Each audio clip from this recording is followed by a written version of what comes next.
L'apôtre Paul nous dit: «L'esprit charnel est inimitié contre Dieu, il ne se soumet pas à la loi de Dieu, et il ne le peut même pas. Or ceux qui vivent dans la chair ne sauraient plaire à Dieu.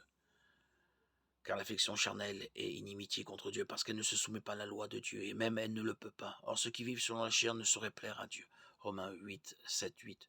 De plus, l'homme sans esprit ne reçoit pas les choses de l'esprit de Dieu, mais les regarde comme une folie et ne peut les comprendre, parce que c'est par l'esprit qu'on en juge. 1 Corinthiens 2, 14.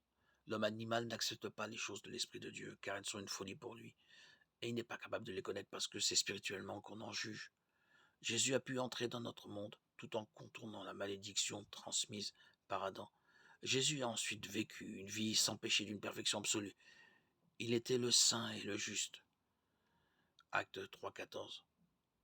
Mais vous avez renié le saint et le juste, et vous avez demandé qu'on vous accorde la grâce d'un meurtrier.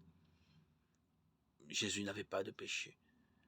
2 Corinthiens 5, 21. Celui qui n'avait point connu le péché, il l'a fait devenir péché pour nous, afin qu'en lui nous devenions justice de Dieu. Cela a permis à Jésus d'être sacrifié sur la croix comme notre substitut parfait, un agneau sans défaut, 1 Pierre 1, 19.